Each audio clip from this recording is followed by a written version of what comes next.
Created live on Fireside. The following program was recorded live on Fireside Chat. If you'd like to participate in these chats, join us every Thursday at noon Eastern Time at firesidechat.com/Scott Monty.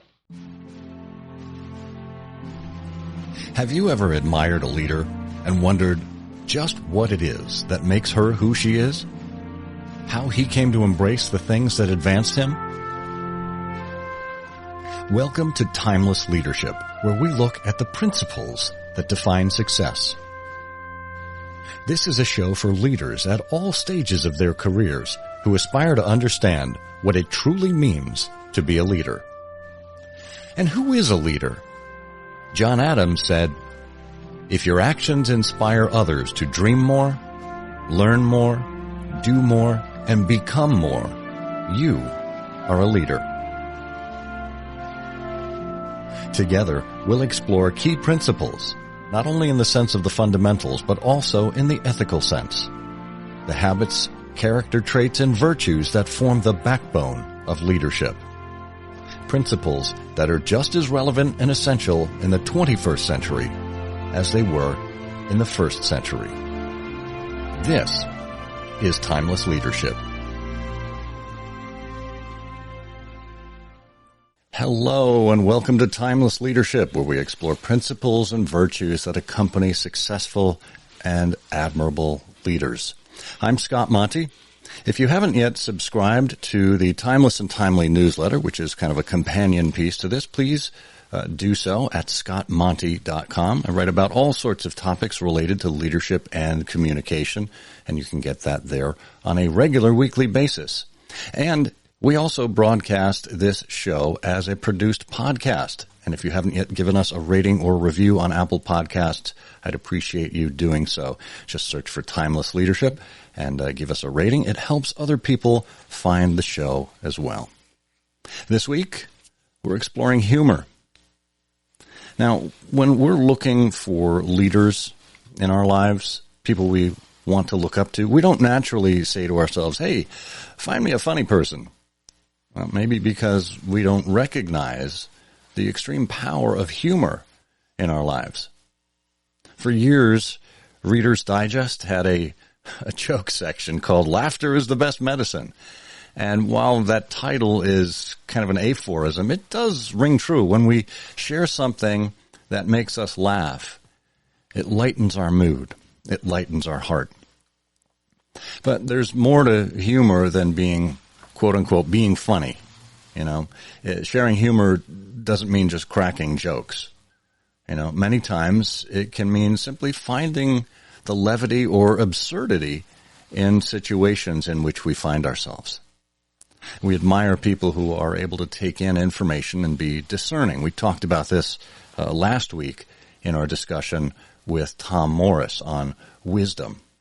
And at the same time, we love being around people who are able to take the terrifying, perhaps the nonsensical, and make it something we can laugh at, even when the scenario seems to call for the utmost seriousness.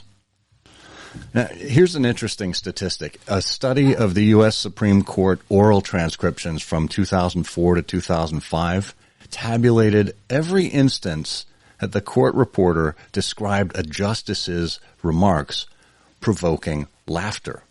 And they found that Antonin Scalia had caused 27 such episodes. Clarence Thomas? 0. Well, what is it about humor that binds us together? And why do we admire leaders who show a sense of humor?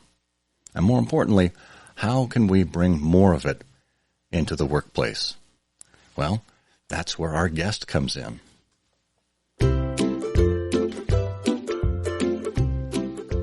Storytelling and creative strategy are in the DNA of Kathy Klotz-Guest. When she was 8 years old, her first oral presentation was about Harold Lloyd, Hollywood's premier comic stuntman of the silent film era. She even mimed. With creative storytelling and humor nerd superpowers that were visible from space as a kid, she had to go on to a career that brought those into focus. Kathy ran teams in tech for 15 years, helping launch products, putting companies on the map, and making millions in sales. She worked in 3 startups and also did stand-up comedy and improvisation on the side for 20 years.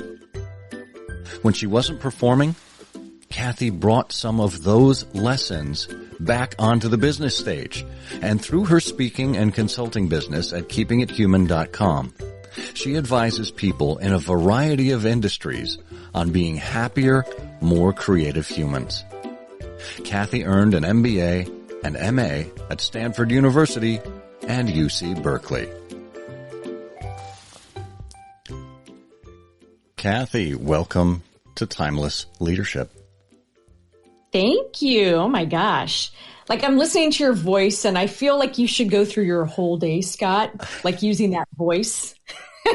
Well, like I want to see you order Starbucks in that voice. 'Cause it's so calming. I'm like, I like it is what I'm saying. Thank you. That's very kind of you. Now I have other voices I could use if I really wanted to get zany, but this is me. So that is you. No, it is you. And it's awesome. Tell me about Harold Lloyd. Yeah. So it's funny because I went to a Catholic school. I know this probably will resonate for a lot of people out there. So Catholic school, nuns, that's back before they had like really lay teachers, and we had to do a presentation on somebody that we admired. And I chose, being the nerd I was, Harold Lloyd, right? Of course, what 8-year-old on the planet? You know what? Because nothing screams like 8-year-old energy than a silent film era, stuntman. So, but I loved, comedy because my dad loved comedy, and it was something that I was just riveted by. I was riveted that I could watch Harold Lloyd, and even though it was silent, it was just music.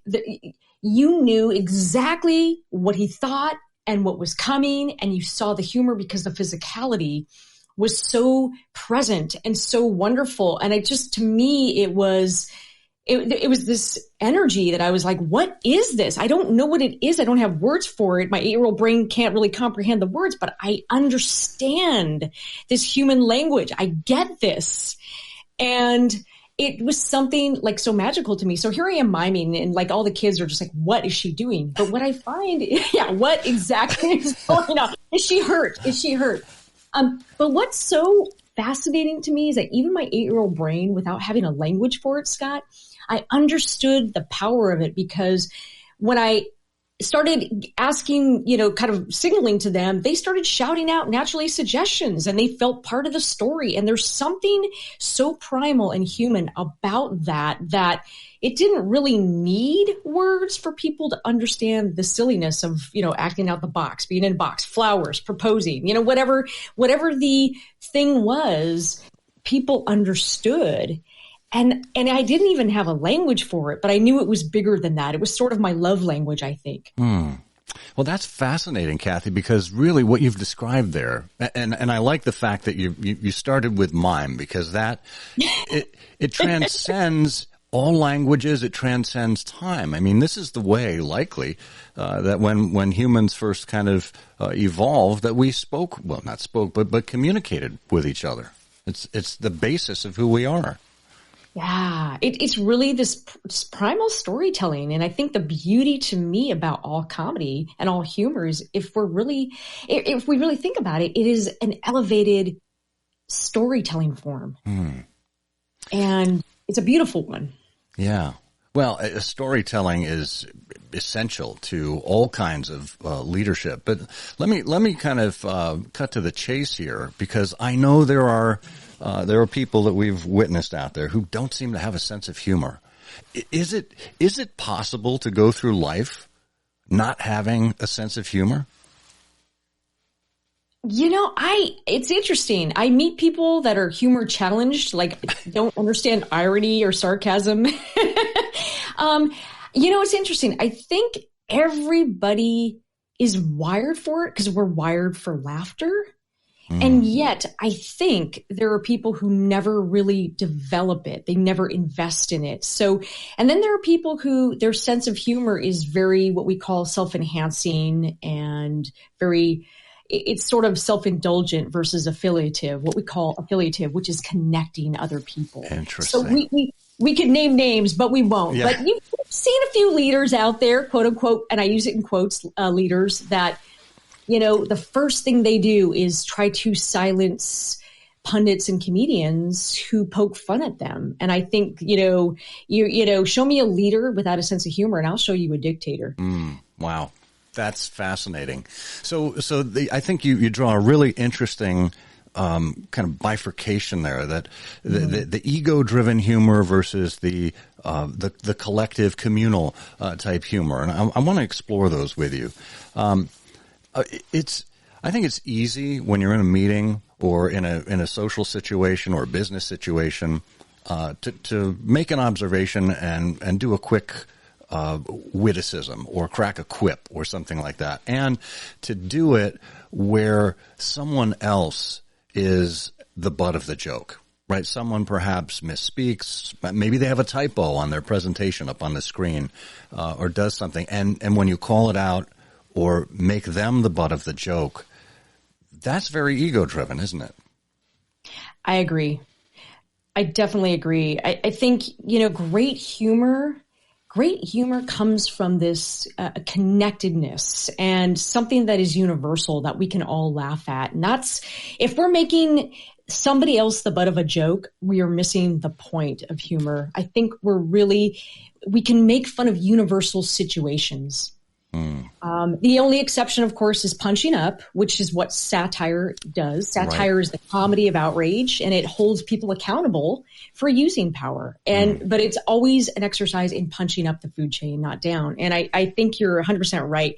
If we're resorting to people without power as the butt of the jokes, we are missing, I think, the connectedness and the affiliative nature of humor and how it brings people together. Yeah. Well, Kathy, you want to talk about punching up? I'll do some self-punching here, because I think self-deprecation is probably, it's a sign of vulnerability. It's a sign that a leader is willing to indulge what others see that is ridiculous about them, or perhaps worthy of pointing out. And to give you just an example of this kind of self-deprecating humor, I just realized that here in the Fireside Chat app where we're recording this, I mislabeled my own show. Yay! I've got timeless wisdom instead of timeless leadership. Now, not that I don't think there's great wisdom involved in this conversation, but how ridiculous is it that I can't even name my own show?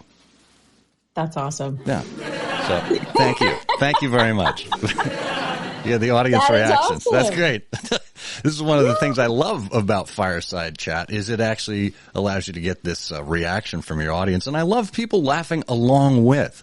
I think it was Robin Williams, who was a master of improv, and we're going to talk about improv in a moment. Mm-hmm. Years ago, I saw him on a talk show, and he was making this remark, no, we're not laughing at you. We're laughing near you. And I just thought, that's the great, because you've always said we're not laughing at you, we're laughing with you. And right. He kind of took it to another level of the absurd. Right. So, but before we get off this ego-driven versus self-deprecating side, one of the things we talked about when I was at Ford, one of the values that we had was to enjoy the journey and have fun, but never at others' expense. And that was just so transformative for me to actually see that expressed in writing and in practice every day, that we weren't there to, as I said before, make other people the butt of the joke. If anything, it encouraged, observing the situation versus calling a person out, right? So can you talk a little bit about how we use humor to take a situation that might be serious, that might be deadly serious in some cases, and use it to kind of propel ourselves forward together? Yeah, absolutely. And you nailed it. And I love that. I love, because I remember when you were at Ford, and I always loved that Ford had these big values. First of all, I think it takes big values to say, hey, we can have fun here. We can poke fun at ourselves. We can take what we do seriously, but we don't have to take ourselves so seriously. And that actually is a big value. And I think it is such a sign of leadership and wisdom. So there's no misnomer in the name, Scott. It's wisdom and it's wisdom. Humor is wisdom and it's timeless wisdom. And I think that's 100% true. Now, having said that, I think if you're adroit at humor, and I think the most adept, sort of grounded, nuanced in humility driven leaders recognize the universality of certain human situations. Look, the pandemic happened. We can't argue with it. It is what it is, and it's painful. And I think when it first happened, everybody was like, oh my gosh, we can't use humor. Yes and no. There are certain things that you just don't laugh at. People dying, not funny. But all the things that happen in a pandemic, the human things that we have to do to survive and they are up for grabs.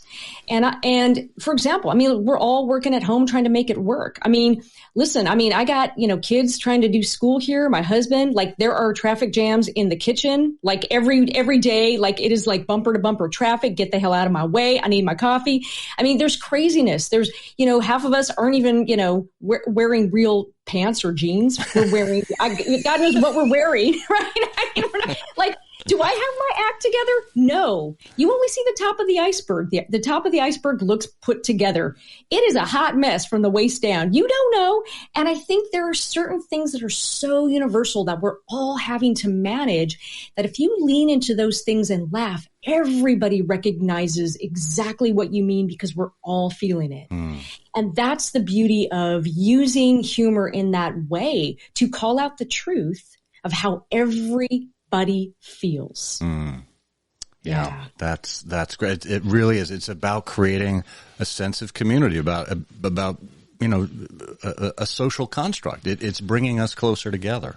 Yeah, it's a human experience. We're all having a common. We might be affected differently by this pandemic, for sure. We've seen the real nuances and not so nuanced issues around lack of equality and things like that. But if we're all having a human moment, though, and that is something I think to celebrate and elevate. And humor is the perfect, I think, way to do that. Yeah, I love that. Well, and your remark about pants again, so. Universal. Look, this is why this is an audio program. Clearly, right? Exactly. I've got a perfect outfit for radio. Yeah, there you go. I've got a face for radio. That's right. There we go. So I see we already have an audience member who's come up and wants to ask a question. I am happy to do that. Are you ready for some questions? Absolutely, sure. All right, Christopher. Welcome to Timeless Leadership. Thank you, Scott, and thank you, Kathy. I'm enjoying the conversation so far. Mm-hmm. My question is about I'm a long time ago, but former high school athlete, and there is a long-standing tradition in sports of locker room banter, of team building through playful insults, taking jabs at each other, pointing out the weakest part of somebody's game and having fun with that. And I've seen it work to build teams. At the same time, I'm respecting and appreciating what you're saying about never making somebody else the butt of the joke and never trying to be exclusionary in how you handle humor. So my question to you, Kathy, is how do you balance the idea that occasional banter like that can work to build relationships, and at the same time, you never want to be exclusionary with what you're doing? Thanks for the microphone, Scott. Yeah. Thank you. Yeah, that is such a great question, Christopher, and I appreciate it because there are cultures. There are big macro cultures and then there's micro cultures. And even within a company, you've got team culture, which is essentially a micro culture as opposed to the big larger, culture. And so sometimes people have their own operating rules within their team. And, you can think of that locker room as that microculture where everybody goes, okay, this is how we operate. Everybody understands it's done out of love. If I suppose, at some point somebody says, hey, that's not cool. then people would respect that, right? So I think that's the issue. I think there are ways of being in the world. When I was in tech, I couldn't control necessarily the big macro, corporate culture, but what I could do is influence how I ran my team. And I made my team know that, look, humor and play and levity are welcome here. It's encouraged. Now, if somebody crosses a line, it's usually out of love, and we have to also respect that if somebody does accidentally cross a line, and it didn't happen all that often, really. It was very rare. We have to accept that that's how somebody feels, and let's just make it playful and make sure that we're not, using that kind of humor. And I think there's a difference maybe between a culture that says in that space, Christopher, we all accept these rules, versus in a company where you've got so many more different types of people. You're there, to obviously make sure everybody feels included. You're making money. It's a for-profit. We have to make sure certain objectives are met. So I think as long as people, I guess it's a long way of saying, look, if people in that culture say, okay, we buy into this is how we operate. This works for us. I think that's okay. I think where it gets tricky is if somebody then steps up and says, do we allow dissent? Is somebody able to say, hey, you know what, this is okay, but this over here might be too much, and how that gets dealt with? Yeah, I think that's a great point, Kathy. And I think the smaller the group, the easier it is to have that kind of cohesive culture, to set those ground rules. I was reminded when Christopher remarked about the locker room banter of an old George Carlin routine where he talked about, growing up in the streets of New York and playing what they called the dozens, which was basically insults that you would hurl back and forth at each other. But their rule was no mothers, man, no mothers. Right? It's true. No, it's true. I mean, and I totally get what Christopher's point is, because look, I do comedy and I teach improv and I do stand up, and the rules that if I'm with my comedian friends, are the rules different? 100%.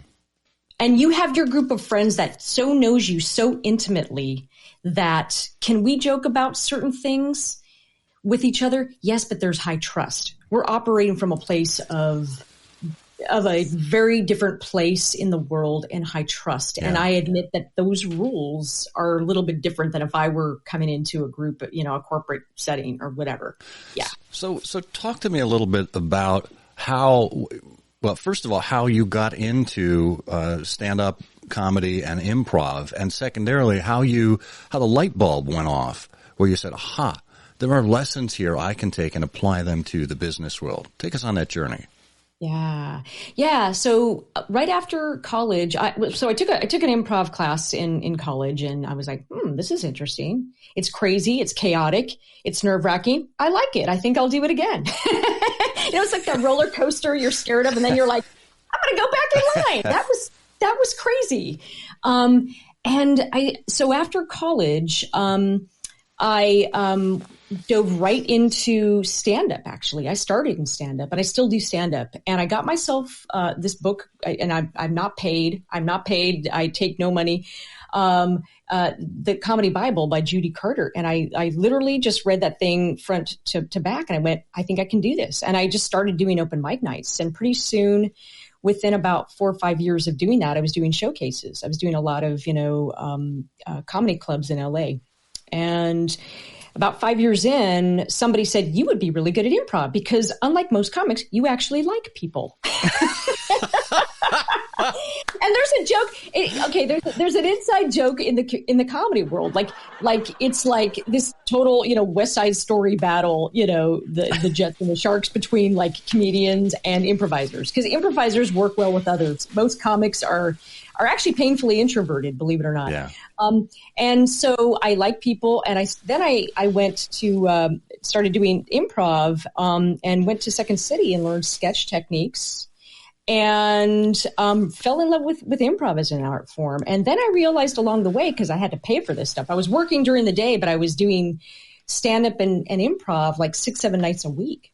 And this is before I became a parent, right? Nobody has time once you're a parent. But like, I went, oh my gosh, the light bulb went on, and I realized, oh my God, why is it that we can, as an improv group, we can get stuff done and we can be funny and crazy and insane and everybody backs each other up and we produce magic every night.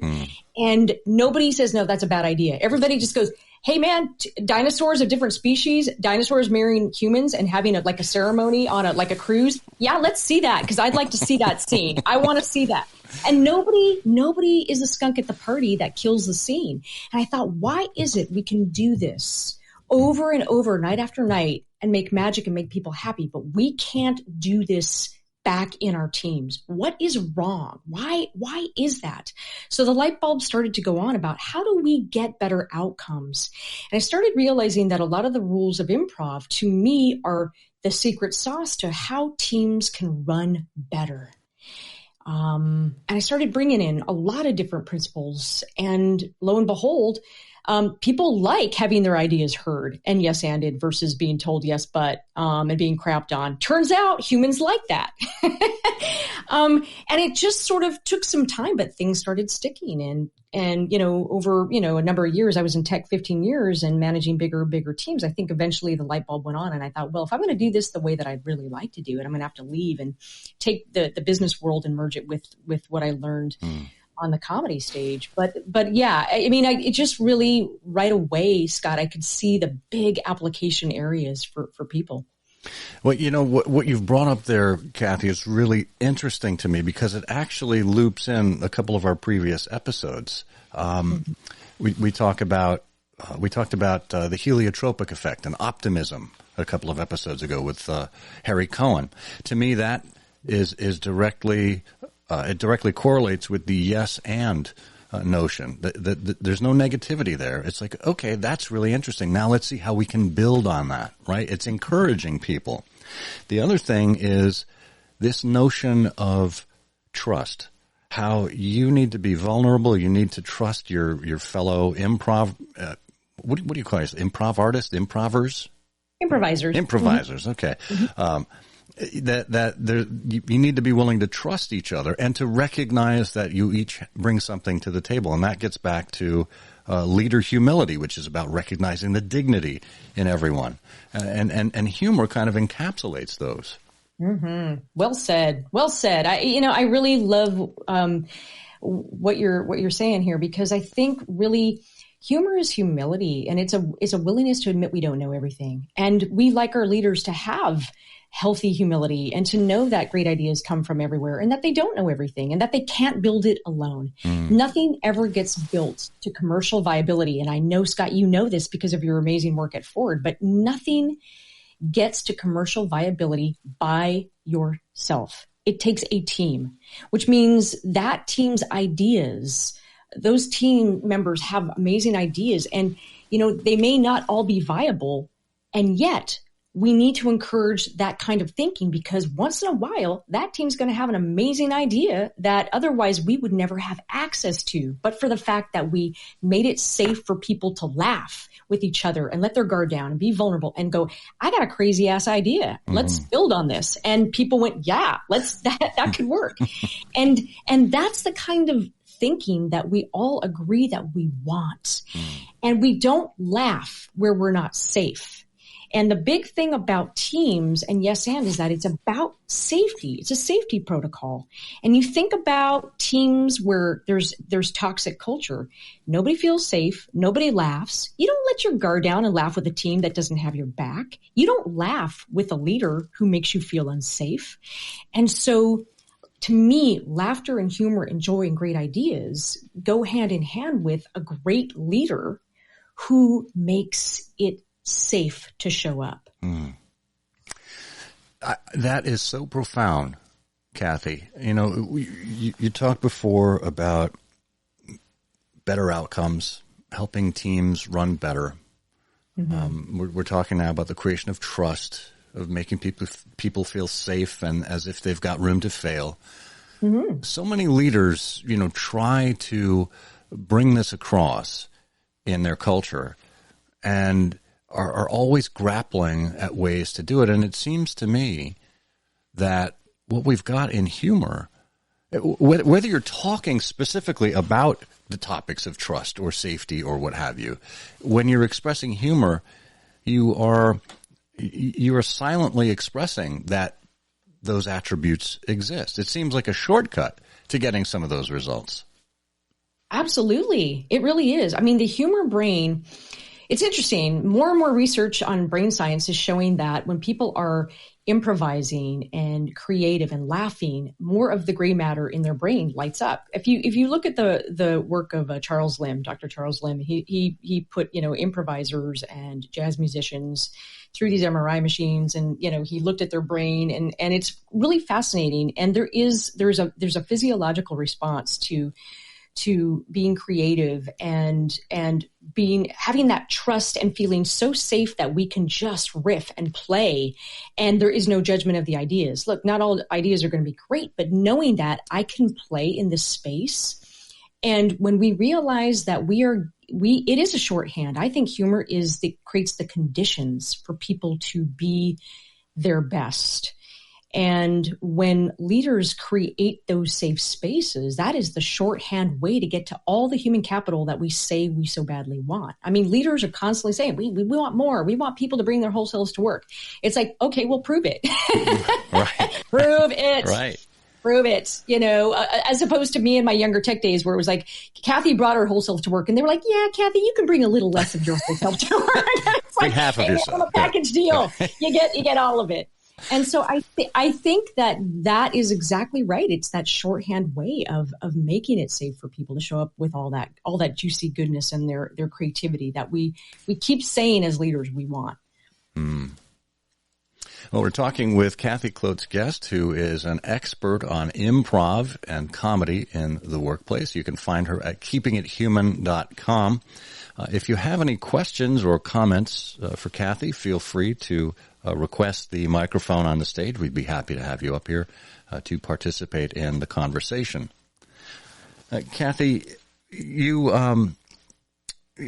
I think you do such a good job of making it natural, or making it seem natural for leaders and others to be able to integrate comedy into the workplace. So how would they go about that? How would a leader who's interested in integrating more humor in their management style or in their teams, how would they go about starting something like that? Yeah, it's a great question, because I think it goes back to, I think, first of all, something you started the show with, which is let's look at what humor is. And let's break that down, because I think too often many of us equate less serious with less professional. And I want to blow that garbage up. Let's blow that up. Because what it does is it keeps us from trying and being our best. Humor is not jokes. Humor is not comedy. Humor, everybody has their own, I think, innate way of showing up and being playful. What is playful for you might be different for somebody else. But the beauty about looking at this differently through that lens is that I think we all have a way to show up and have levity and be playful. So I think the way to do it is to start with what's organic for you. It cannot be fake. You don't try to be something you're not. If you're not a joke teller, don't do it. Maybe you're a storyteller. Maybe you're great at wordplay. Make people feel safe by just bringing your organic sort of communication humor style to work for you, because then people go, that's authentic. I'd say make it a point to create a safe space where people can show up and be playful. Integrate it into your meetings. I mean, I understand people are pressured for time, but one of the things I think that we get wrong as leaders is just the facts, just business. And people in remote environments, look, people are hurting. These are tough times. We know that people feel isolated. People sometimes don't feel seen. Safety, psychological safety is an issue today. And we know that just a few minutes of connecting on a human level in your meetings, at the beginning of that meeting, can set a tone for everybody to go, okay, breathe. We can breathe here. This is a safe space. So little things, you can do little connected exercises and improv exercises. It can be short. You don't have to, spend 10 minutes, but just 5 minutes of just laughing at the beginning of a meeting sets the tone that, hey, we're serious about this. Playfulness is welcome. And let's kind of know that it's a safe space to lighten up and to bring some of that magic to the table. Oh, that's great. I mean, simple but profound, right?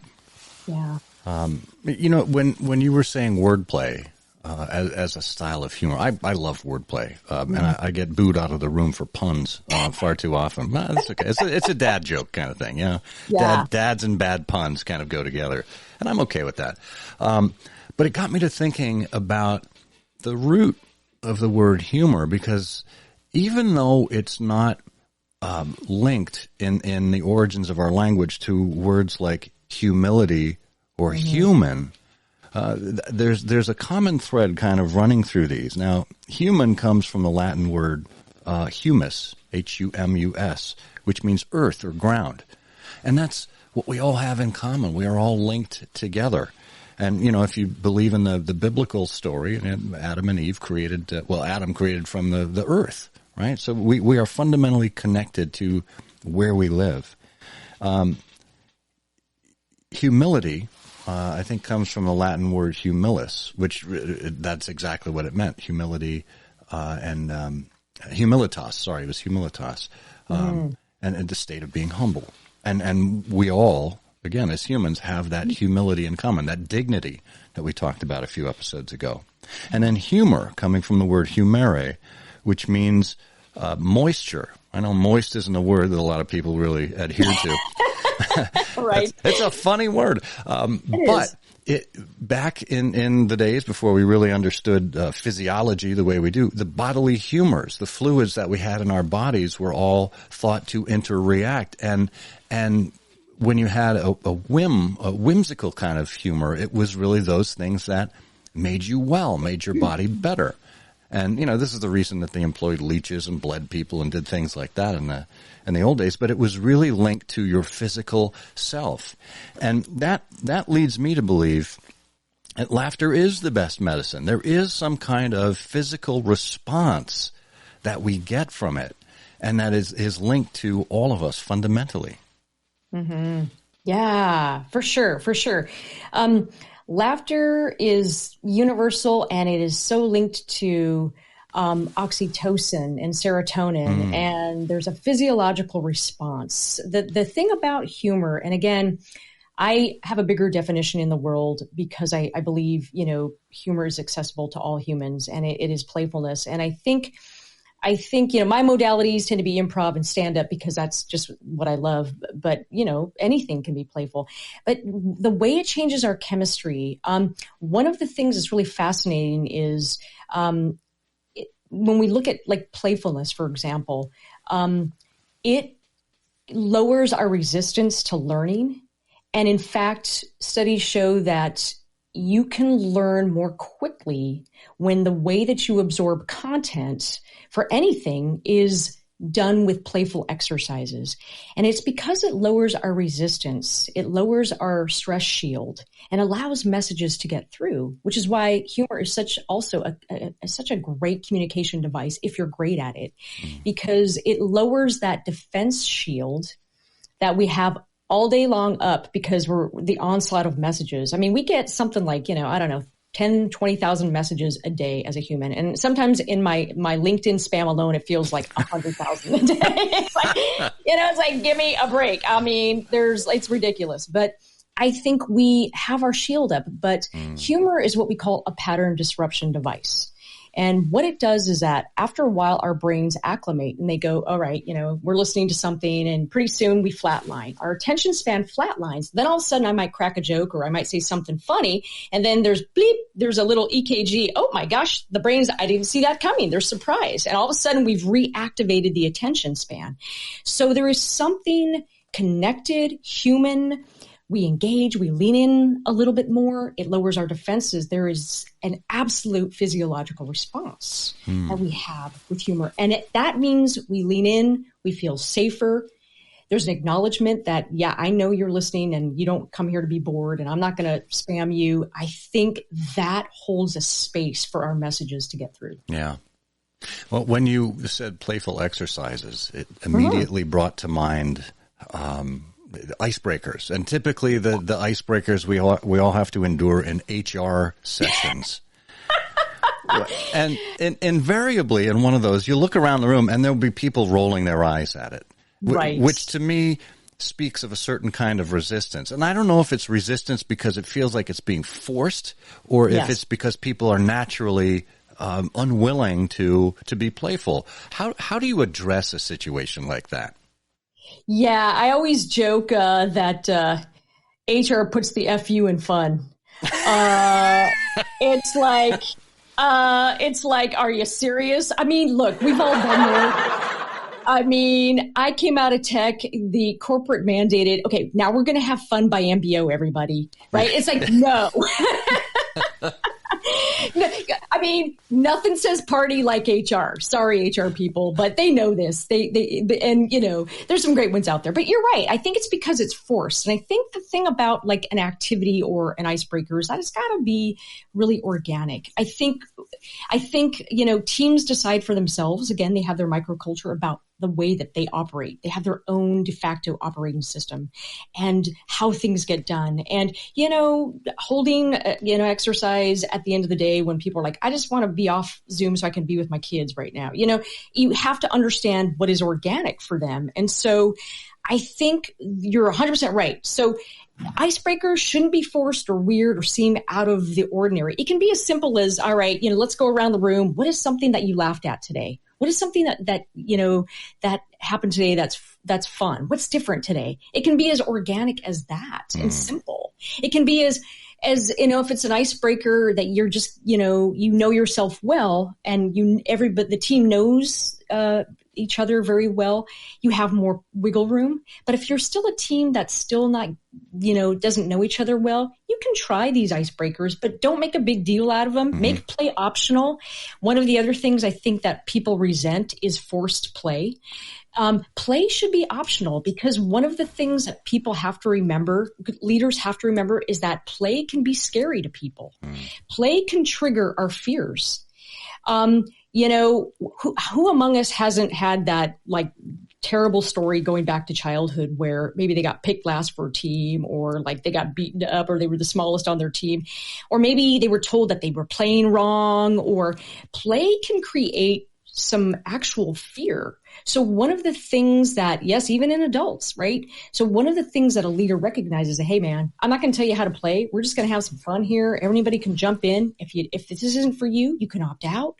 And it makes it much safer, I think, for people to show up and really play in their own way. Yeah.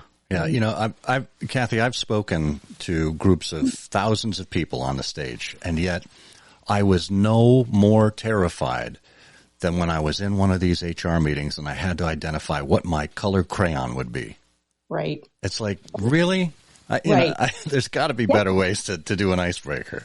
There's a lot better ways. Show up and play. Do a story. Create a story. You go around the room and like, let's just kind of build a story. If we were going to rewrite a story of our team, what's our team story? What do you think it is? Yeah. And have everybody maybe contribute a line of what they think that story is. And it's organic. It's purposeful. You're not like, hey, everybody, let's, get up and act out a skit, which is a lot of pressure. Yeah. That's a lot of pressure. So organic, low key, things that make people feel safe and feel purposeful. And there's really no wrong way to play. It's finding what vibes for your team. Yeah. Yeah. That's great. That's great. Well, looks like we have another question here, and it is no other than Tom Morris, stand-up philosopher from the last episode. Tom, welcome back. Hey, thanks a lot, Scott. Scott and Kathy, what a great conversation to be having. And Scott, you wily character, to have a guest named Guest on a podcast on humor. You kind of opened the door for us right away. Kathy, I've got a comment and a question. This is just good stuff. I'm a philosopher, and we're not known for our hilarity, but some of the most impactful philosophers in history, like Socrates and Kierkegaard, have been actually really funny people. I used to tell my graduate students at Notre Dame, philosophy is a serious business, but that doesn't mean it has to be somber. We can be playful. We can have fun. I did a talk yesterday for a business school, a major business school. It was a global audience, and it was on how to deal with difficulty in our lives. And the two comments I kept getting in the chat and afterwards were, first, a comment, I've never laughed so much in an hour in my life. And the second comment was, this was a life-changing hour. And I think those two things were really closely related. And most people don't understand this at all. I once did an analysis of my most popular talk. I'm a public philosopher. I speak to business groups. And there was one talk, 80% of new invitations were for this one particular talk. And I had another talk that I thought was equally good. And it was getting just a fraction of the invitations and repeat business from the first talk. And so I analyzed what's different between these two talks. They're both full of great ideas. I realized the popular talk had 4 times as much humor in it as the less popular talk. So I beefed up the humor in the second talk, and it equalized the whole situation. Even yesterday with my talk for this business school, I realized the talk I was going to give had humor in it, but didn't start until 10 minutes in. So I said, I've got to create some stuff right at the start. And self-deprecating humor, people who are like, don't want corny jokes, don't want Scott's puns or mine, don't want to think, oh, this guy's trying to entertain us here. People who are kind of cynical about humor, still they love self-deprecating humor, a speaker making fun of himself. That puts everybody in a good mood. So my question, Kathy, for you is this: why do you think more people don't understand this? At this point, it should be obvious to us all, this is the way to do things. Okay, so a lot of great things there. My gosh, I'm so with you. And we all know that comedians are philosophers. So amen, brother. They are. As the great philosopher George Carlin once said, I believe. That's right. They are. Because at the heart of, you're right, because I think people forget that humor is truth. It's truth exaggerated. It's the truth on steroids. That is why we relate to humor, because, I mean, you think about who are the truth tellers in society, and I consider myself a truth teller. I am, and everybody who knows me knows I don't put up with bullshit. But that is my training. I think what makes comedians especially prolific and why humor matters is we are willing to have a lighthearted moment of truth. And it doesn't have to be like an intense truth. Sometimes it's just a lighthearted human truth. But we are so hungry to puncture that bubble of BS. We want that. We're hungry. So you're right. And I think humor can be just a lighthearted story and get people up front. I think it's scary for people because people put a lot of pressure on it. They think they have to be joke tellers. And I'm here to tell you, you don't have to be. You know, you can do something up front right away. I have very mixed feelings about self-deprecation. So self-deprecation works great in some instances, but there is research that shows for women it has a penalty. Oh. And in my experience, this is true. So if you're going to use self-deprecation, don't make it about your business acumen. You know, if you put on 2 different color socks in the morning because it was dark, make fun of that. But that has nothing to do with my business acumen. So if you're going to use self-deprecation, in my experience, do it lightly, do it in the right way. Do not put your own business acuity and acumen as the butt of the joke. So that is my caveat. But yeah, generally speaking, if you want to, like, you make an observation about what you look like, or, you know, everyone's thinking it. Sometimes the easiest observation to make is to sort of point out the elephant in the room. You know, I showed up to a talk in sweats once because my bag didn't get there. My bag got lost on the airline, so I showed up in sweatpants. And I just, like, everyone was looking at me and my sweatpants. So, you know, I had to make a comment about it, and then everybody laughed because now I'm calling out the elephant in the room and we can all get on to the bigger issue. So I'm 100% agreeing with you, Tom. Humans need to get this. And however you do it, there's no one way to have that humor, but I think humor up front grabs your audience and says, hey, I get you. This is going to be real. I'm not going to bore you, and I get you. You know, that's really good, Kathy. I mean, I'll stop in a second, but I just wanted to say you kind of keyed off in my mind something I heard 2 days ago. I heard somebody say most humor is about truth and surprise. Truth and surprise. You know, Socrates told the truth and they brought him a surprising drink. You know, truth and surprise, that combination. And, you know, a lot of the talks I've given around the world, I've done about 1,200 talks at this point in my life. And I'll often just pay attention to my surroundings on the trip there, on the trip across the country or wherever. And I can joke about my travel to get there. I can joke about something I've seen in the hotel just on my way to the convention center. Just to ease the tension in the room, especially when they hear they're going to be listening to a philosopher for an hour. It's a good thing to make a joke. And you're so right about self-deprecating humor. It has to be done well. It's kind of like brain surgery. You got to do it well. Don't be sloppy about it, right? And so, I just wish, I hope more and more people listen to you and your advice about the multiple powers and positive effects of humor in the workplace. I think about my first reading of the Harry Potter stories. Harry Potter's first book, written by a classics major like Scott, it starts with a difficult situation, and Albus Dumbledore makes a joke, and it relieves all the tension in that situation. And I thought from there, I ended up writing a book called If Harry Potter Ran General Electric, and I've got a chapter, Albus Dumbledore, CEO, precisely inspired by the way he was able to use humor to disarm people, to relax people, to take the tension out of the room so that creativity could begin to feel playful. Right. That's so great. Great so stuff. Great. Thank you, Kathy. Thank you, Scott. Thanks, Tom. Thank you, Tom. The wise Tom Morris, ladies and gentlemen. What a great comment and great point. And I really like the notion of self-deprecation and your advisory there, Kathy, about it. I think was extremely important. When we are taking digs at our own acumen, especially when we may be part of a group that is already sidelined in some ways, we have to be very careful about that. Indeed. I'm going to make a reference here that only 3% of my audience will understand. Back in the 1940s and 50s, Jack Benny was a giant in entertainment, television and radio in particular. And his entire shtick was self-deprecating.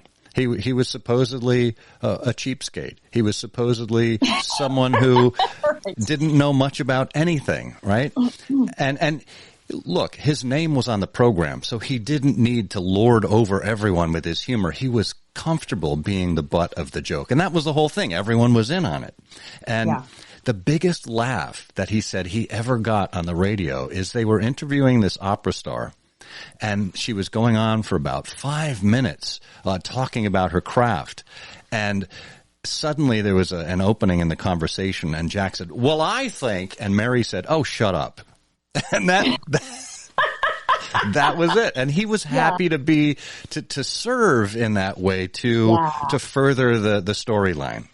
There is. And there's a difference too. I'm glad you brought that up because I love that story. I think there's also a difference we have to recognize if we're using humor in a business setting or workplace versus, on a comedy stage. I mean, I'll say what I want on a comedy stage. There are no rules. But I think there is a different sensibility about that in a business setting. Yeah. Well, we've got Gary who wants to make a comment here. Gary, welcome. Hey, guys. What a great conversation. Thanks for having me. I think, humor, whether it's self-deprecating or not, the best humor people relate to, and it's personal. So, I think self-deprecating, which is not meaningful to somebody, is not really funny. Yeah. So, I think obviously you've got to know your audience. But I think using humor in infotainment or edutainment as you want makes learning so much easier. And I think not just learning, but creativity. I think a good laugh gets your serotonin and dopamine cooking, and it absolutely lowers your cortisol. So you're going to be in a much better place to do stuff. And I think, great humor in a work environment sort of connects people. And, as long as the joke's meaningful to everyone, because there's nothing worse than not being in on the joke. That's it. Right. Yeah, absolutely. That's why affiliative connected humor is really important because if you have your friends that you have inside jokes with, but that's not the place if you're a leader and you're running a whole team, is that everybody has to belong. Yeah. But it's a very fine line. Yeah. I mean, because you can offend somebody so easily and they shut down immediately.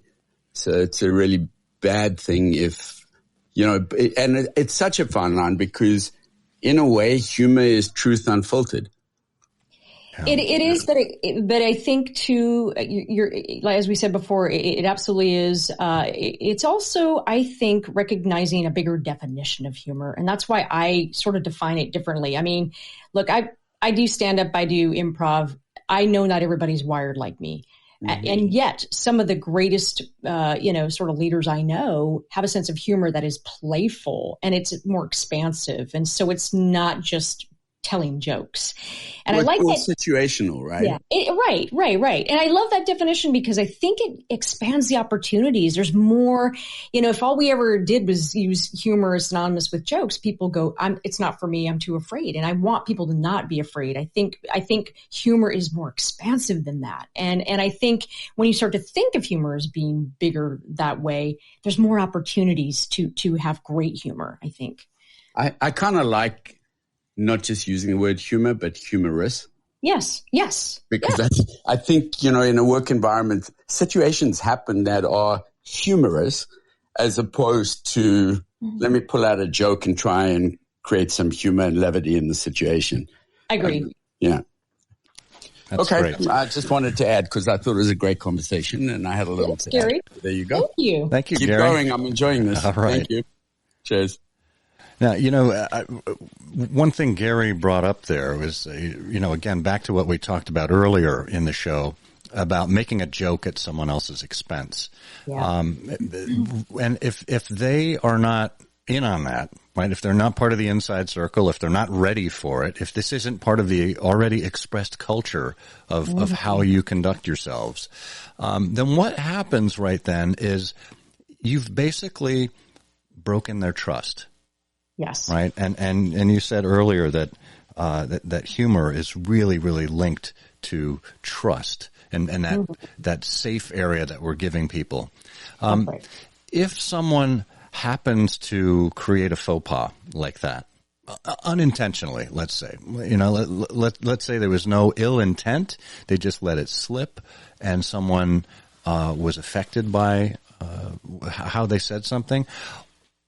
What's a way that they can recover from that and begin to build some of that trust back? Yeah. Okay. Here it is. It's a magic formula. It's called an apology. I know some of y'all all aren't used to it, but it's okay. Here's the thing about it is that when we create enough space we get it right most of the time and we really are playful and we create a safe space. I think the beautiful thing about that, Scott, is that it builds goodwill. So that when we do screw up occasionally, because we're all human, it gives us grace to say, yeah, you're right. Sorry, you're right. Well, point well taken. And you're right. And, and I think it's okay. And I think when you create that more trusted space, you are going to get the benefit of doubt for you and towards other people. Yeah. Yeah. That is so simple and so profound because I think we have in the last few years witnessed very publicly in many, many situations where someone does something or is called out on something that they've done. And rather than apologize, rather than to take the humble approach, they double down on offensiveness and then accuse the victim and they make themselves the victim. Well, how dare you? Call me out. And to me, it only makes it more toxic in that situation rather than something that just kind of de-escalates the situation. Absolutely. If you double down on it and you say, well, you just can't take a joke or whatever, right, then that is the worst thing you can do because now, good luck getting trust back with not only that person, but you have actually then communicated to the entire team that you are not safe to disagree with. That dissent is dead. Yeah. And the best thing you can do is just go, hey, you know what? They're not all gems. I was like, all right, that was a turd, with perfume on it. Okay. Yeah. Sorry about that.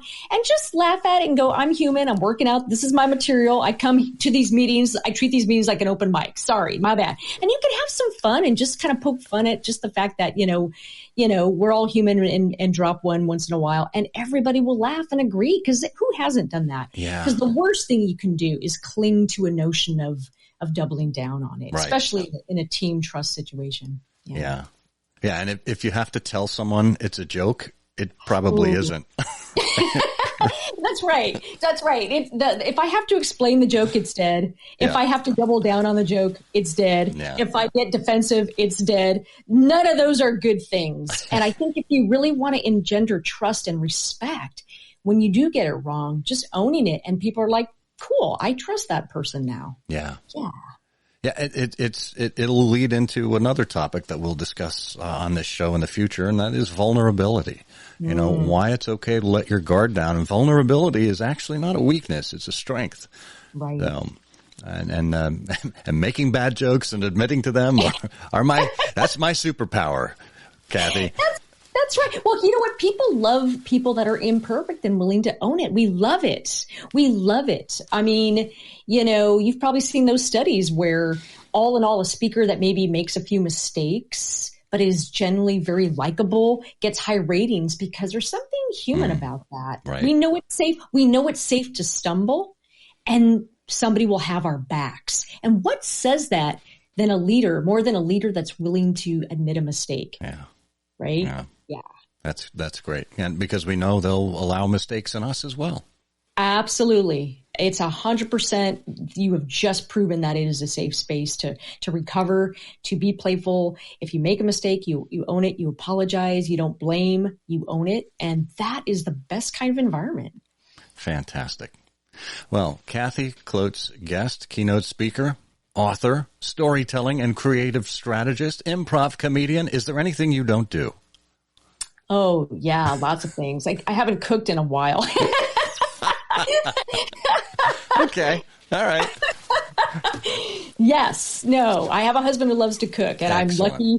And so it works out. But thank you so much for this wonderful, amazing conversation, Scott. I love chatting with you. Absolutely. If you'd like to learn more about Kathy, just go to keepingithuman.com. There you will find her newsletter, her blog, her services with regard to comedy, humor, coaching, etc., and her book, Stop Boring Me, How to Create Kick Marketing Content, Products, and Ideas Through the Power of Improv. Kathy, thank you. Oh my gosh. Thank you, Scott. Thanks, everybody. Humor is at the heart of humanity, and it's something each of us can bring to our peers. When we allow ourselves to enjoy each other and the journey, we give each other a gift that lifts the spirits of everyone around us. Thank you for joining us and for being an advocate for timeless and principled leadership, whenever and wherever you find it. I'm Scott Monty. Until next time, may you dream more, learn more, do more, and become more, for you are a leader.